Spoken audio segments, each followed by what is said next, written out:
BJP अनुसूचित जनजाति मोर्चा ने राजभवन के समीप एक दिवसीय धरना का आयोजन किया। इस मौके पर ओबीसी समुदाय को 27% आरक्षण न मिल पाने पर राज्य सरकार के खिलाफ जमकर विरोध प्रदर्शन किया गया और नारेबाजी की गई।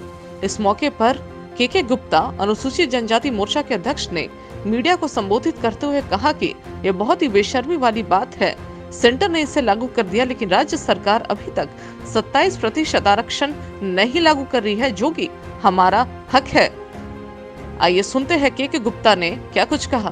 तो आज जो 27% को लेकर आप बैठे हुए हैं, इस पर क्या कुछ कहेंगे? भारतीय जनता पार्टी रांची महानगर के द्वारा आज यहाँ राजभवन के समीप हम लोग एक दिवसीय धरने पर पिछड़ा जाति को 27% हेमंत सरकार आरक्षण दे, इस मांग को लेकर बैठे हैं। और हम लोग का यह बहुत ही लंबे समय से हेमंत सरकार जी से मांग है कि आपने झारखंड प्रदेश में यह वादा करके सरकार में आने का काम किया था कि जैसे ही आपके नेतृत्व में झारखंड में सरकार बनेगी, हम लोग पिछड़ों को 27% आरक्षण देंगे। आज हेमंत सोरेन जी के नेतृत्व में झारखंड में 2 साल से सरकार चल रही है। उन्होंने जितना भी वादा किया था सरकार बनने से पहले, लोक लुभावन वादे करके अपने जो चुनावी घोषणा पत्र में जो उन्होंने वादा किया था, उसमें से एक भी वादा को पूरा करने का काम नहीं किया।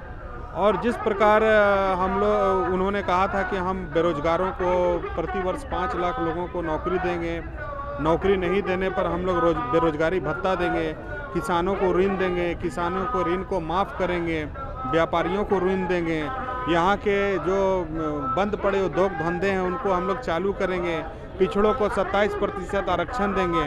कोई भी एक भी उन्होंने अपना कमिटमेंट को पूरा नहीं किया। तो हम इस धरने के माध्यम से हेमंत सरकार जी को यह याद दिलाना चाह रहे हैं कि माननीय मुख्यमंत्री जी, आपने जो पिछड़े वर्ग को 27% आरक्षण देने का अपने चुनावी घोषणा पत्र में जो वादा किया था, या तो आप उस वादा को पूरा करें, अन्यथा नैतिकता के आधार पर आप अपने पद से इस्तीफा दे दें।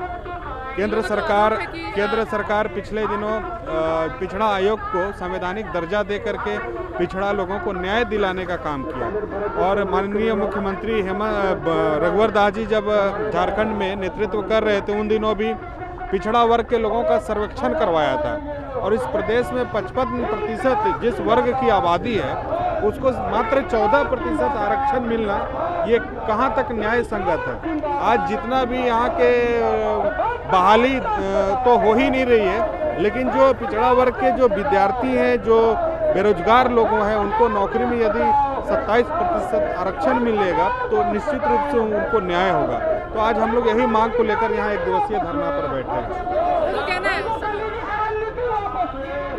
सरकार का, तो कहना है कि केंद्र सरकार ही जुमलेबाजी की सरकार है, उन्होंने तो रोजगार नहीं दिया, हम पर क्या आरोप लगा रहे हैं? देखिए, आज नरेंद्र मोदी जी के नेतृत्व में जहाँ भी काम हो रहा है, लोगों को रोजगार मिल रहा है।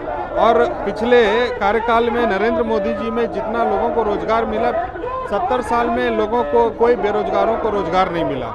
तो केंद्र सरकार तो अपना काम ईमानदारी से करे, लेकिन राज्य सरकार क्या कर रही है? जो भी इस प्रदेश में विकास के कार्य रघुवर दास जी के कार्यकाल में चल रहे हैं, तो वह भी बंद पड़ गए हैं। जो अपने स्वयं के व्यापार से कमाते थे या स्वयं के उद्योग से कमाते थे, या इस प्रकार का निर्माण कार्यों में बहुत सारे लोग जो जीविका उपार्जन करते थे, आज वैसे लोग भी बेरोजगार हो गए। क्यों हो गए? क्योंकि विकास कार्य ठप पड़ा है। जितना भी सड़क बन रहा था बंद पड़ा है, मकान बन रहा था बंद पड़ा है, कहीं भी खेती में निर्माण कार्य बंद पड़े, फसल नहीं हो रहे हैं, किसानों को ऋण नहीं मिल रहा, अच्छा बीज नहीं मिल रहा है। तो सभी और तो हाहाकार मचा हुआ है। उल्टा जो केंद्र सरकार से कोरोना के संक्रमण काल में जो प्रति गरीबों को 5 केजी अनाज दिया जा रहा है, उस पर भी बंदर बांट हो रहा है, ठीक ढंग से बांट नहीं रहा है। वितरण व्यवस्था चौपट है, नक्सलवाद चरम पर है, उग्रवाद चरम पर है, कानून व्यवस्था ध्वस्त हो गई है, महिलाओं के साथ बलात्कार और अत्याचार की घटनाएं रोज दिन प्रतिदिन बढ़ रही है, युवाओं के साथ अन्याय हो रहा है। तो जो महिला विरोधी, युवा विरोधी, किसान विरोधी और आज पिछड़ा वर्ग विरोधी, आदिवासी विरोधी, मूलवासी विरोधी, एसटी विरोधी, एससी विरोधी, जाति प्रमाण पत्र एससी लोगों के लिए हम लोग यहाँ धरना दिए थे। आज उन लोगों का जाति प्रमाण पत्र नहीं बन रहा था। तो ये जो सरकार, जो जन विरोधी सरकार है, जो अपनी विश्वसनीयता पूरे आम नागरिकों में खो चुकी है, आज इसके लिए चारों ओर असंतुष्टों की एक लंबी फहरिस्त बन गई है। और हम लोग फिर पिछले दिनों हम लोग यहीं पर बैठे थे, कि हम लोगों को न्याय मिले। आज 27% पिछड़ों को आरक्षण मिले, इस बात को लेकर बैठे हैं। इस राज्य में पंचायत चुनाव जल्द से जल्द, इसके लिए हम लोग कुछ दिन पहले बैठे थे। बात बताइए, 2 साल पहले सेंट्रल में भी आपकी सरकार थी, स्टेट में भी आपकी, तो उस टाइम ये मांग क्यों नहीं पूरा कर देखिए, नीट का परीक्षा में हम लोग 27% आरक्षण दिए हैं। भारतीय जनता पार्टी का जो मंत्रिमंडल का विस्तार नरेंद्र मोदी जी का नेतृत्व में हुआ, उसमें भी हम लोग मंत्रिमंडल में भी ओबीसी वर्ग के लोगों को 27% आरक्षण देने का। 2 साल पहले डबल इंजन की सरकार थी, सेंट्रल में भी स्टेट में भी, उस टाइम आप लोग रघुवर दास जी अपने कार्यकाल में ही तो इसका अनुशंसा किए थे कि 27% मिलना चाहिए, और सर्वेक्षण भी उसी आधार पर करा रही थी। आज कोई भी सरकार यदि काम करती है तो उसके पीछे एक संवैधानिक आधार होना चाहिए। तो संवैधानिक आधार को पुष्टता के दृष्टिकोण से उन्होंने 27% ओबीसी को आरक्षण मिले, इस दिशा में उन्होंने बहुत ठोस कदम उठाया था। और यदि आज हमारी सरकार रहती तो बहुत पहले हम लोग 27% ओबीसी को आरक्षण दे दिए रहते। जब केंद्र में हम लोग दे रहे हैं तो हम लोग स्टेट में क्यों नहीं देते? हम लोग बिल्कुल देते हैं। आज हेमंत सोरेन जी को बतलाना चाहिए, या तो अपने घोषणा पत्र में 27% आरक्षण नहीं देंगे ये बोलना चाहिए, या आपने घोषणा किया है तो लोगों को आरक्षण देना चाहिए, ये हम मांग कर रहे हैं। के गुप्ता, जिलाध्यक्ष भाजपा रांची महानगर। झारखंड सरकार के खिलाफ में नारा लगाइए। उसको मात्र 14% आरक्षण मिलना, ये कहाँ तक न्याय संगत है? आज जितना भी यहाँ के बहाली तो हो ही नहीं रही है, लेकिन जो पिछड़ा वर्ग के जो विद्यार्थी हैं, जो बेरोजगार लोग हैं, उनको नौकरी में यदि 27% आरक्षण मिलेगा तो निश्चित रूप से उनको न्याय होगा। तो आज हम लोग यही मांग को लेकर यहाँ 1 दिवसीय धरना पर बैठे हैं। तो कहना है, सरकार का तो कहना है कि केंद्र सरकार ही जुमलेबाजी की सरकार है, उन्होंने तो रोजगार नहीं दिया, हम पर क्या आरोप लगा रहे हैं? देखिए, आज नरेंद्र मोदी जी के नेतृत्व में जहाँ भी काम हो रहा है, लोगों को रोजगार मिल रहा है। और पिछले कार्यकाल में नरेंद्र मोदी जी में जितना लोगों को रोजगार मिला, 70 साल में लोगों को, कोई बेरोजगारों को रोजगार नहीं मिला। तो केंद्र सरकार तो अपना काम ईमानदारी से करे, लेकिन राज्य सरकार क्या कर रही है? जो भी इस प्रदेश में विकास के कार्य रघुवर दास जी के कार्यकाल में चल रहे, तो वह भी बंद पड़ गए हैं। जो अपने स्वयं के व्यापार से कमाते थे, या स्वयं के उद्योग से कमाते थे, या इस प्रकार का निर्माण कार्यों में बहुत सारे लोग जो जीविकापार्जन करते थे, आज वैसे लोग भी बेरोजगार हो गए। क्यों हो गए?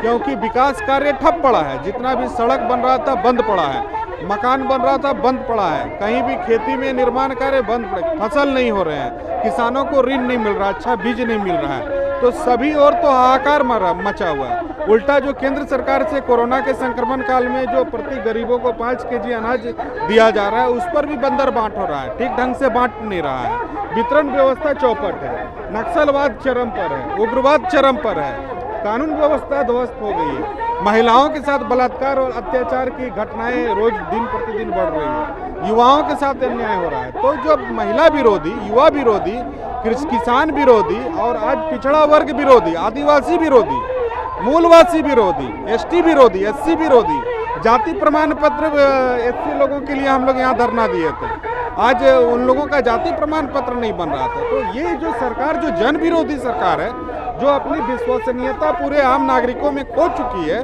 आज इसके लिए चारों ओर असंतुष्टों की एक लंबी फहरिस्त बन गई है। और हम लोग फिर पिछले दिनों हम लोग यहीं पर बैठे थे कि हम लोगों को न्याय मिले। आज 27% पिछड़ों को आरक्षण मिले, इस बात को लेकर बैठे हैं। इस राज्य में पंचायत चुनाव जल्द से जल्द, इसके लिए हम लोग कुछ दिन पहले बैठे थे। बात बताइए, 2 साल पहले सेंट्रल में भी आपकी सरकार थी, स्टेट में भी आपकी, तो उस टाइम ये मांग क्यों नहीं पूरा कर? देखिए, नीट का परीक्षा में हम लोग 27% आरक्षण दिए हैं। भारतीय जनता पार्टी का जो मंत्रिमंडल का विस्तार नरेंद्र मोदी जी का नेतृत्व में हुआ, उसमें भी हम लोग मंत्रिमंडल में भी ओबीसी वर्ग के लोगों को 27%। केंद्र सरकार से कोरोना के संक्रमण काल में जो प्रति गरीबों को 5 केजी अनाज दिया जा रहा है, उस पर भी बंदर बांट हो रहा है, ठीक ढंग से बांट नहीं रहा है। वितरण व्यवस्था चौपट है, नक्सलवाद चरम पर है, उग्रवाद चरम पर है, कानून व्यवस्था ध्वस्त हो गई है। महिलाओं के साथ बलात्कार और अत्याचार की घटनाएं रोज दिन प्रतिदिन बढ़ रही है। युवाओं के साथ अन्याय हो रहा है। तो जो महिला विरोधी, युवा विरोधी, किसान विरोधी, और आज पिछड़ा वर्ग विरोधी, आदिवासी विरोधी, मूलवासी विरोधी, एसटी विरोधी, एससी विरोधी, जाति प्रमाण पत्र एससी लोगों के लिए हम लोग यहाँ धरना दिए थे। आज उन लोगों का जाति प्रमाण पत्र नहीं बन रहा था। तो ये जो सरकार, जो जन विरोधी सरकार है, जो अपनी विश्वसनीयता पूरे आम नागरिकों में खो चुकी है, आज इसके लिए चारों ओर असंतुष्टों की एक लंबी फहरिस्त बन गई है। और हम लोग फिर पिछले दिनों हम लोग यहीं पर बैठे थे कि हम लोगों को न्याय मिले। आज 27% पिछड़ों को आरक्षण मिले, इस बात को लेकर बैठे हैं। इस राज्य में पंचायत चुनाव जल्द से जल्द, इसके लिए हम लोग कुछ दिन पहले बैठे थे। बात बताइए, 2 साल पहले सेंट्रल में भी आपकी सरकार थी, स्टेट में भी आपकी, तो उस टाइम ये मांग क्यों नहीं पूरा कर पाए? देखिए, नीट का परीक्षा में हम लोग 27% आरक्षण दिए हैं। भारतीय जनता पार्टी का जो मंत्रिमंडल का विस्तार नरेंद्र मोदी जी का नेतृत्व में हुआ, उसमें भी हम लोग मंत्रिमंडल में भी ओबीसी वर्ग के लोगों को 27% आरक्षण देने का। 2 साल पहले डबल इंजन की सरकार थी, सेंट्रल में भी स्टेट में भी, उस टाइम आप लोग रघुवर दास जी अपने कार्यकाल में ही तो इसका अनुशंसा किए थे कि 27% मिलना चाहिए, और सर्वेक्षण भी उसी आधार पर करा रही थी। आज कोई भी सरकार यदि काम करती है तो उसके पीछे एक संवैधानिक आधार होना चाहिए। तो संवैधानिक आधार को पुष्टता के दृष्टिकोण से उन्होंने 27% ओबीसी को आरक्षण मिले, इस दिशा में उन्होंने बहुत ठोस कदम उठाया था। और यदि आज हमारी सरकार रहती तो बहुत पहले हम लोग 27% ओबीसी को आरक्षण दे दिए रहते। जब केंद्र में हम लोग दे रहे हैं तो हम लोग स्टेट में क्यों नहीं देते? हम लोग बिल्कुल देते हैं। आज हेमंत सोरेन जी को बतलाना चाहिए, या तो अपने घोषणा पत्र में 27% आरक्षण नहीं देंगे ये बोलना चाहिए, या आपने घोषणा किया है तो लोगों को आरक्षण देना चाहिए, ये हम मांग कर रहे हैं। के गुप्ता, जिलाध्यक्ष भाजपा रांची महानगर। झारखंड सरकार के खिलाफ में नारा लगाइए। ऐसी तमाम खबरों के लिए आप देखते रहिए द नेटवर्क, जनता के लिए, जनता के साथ।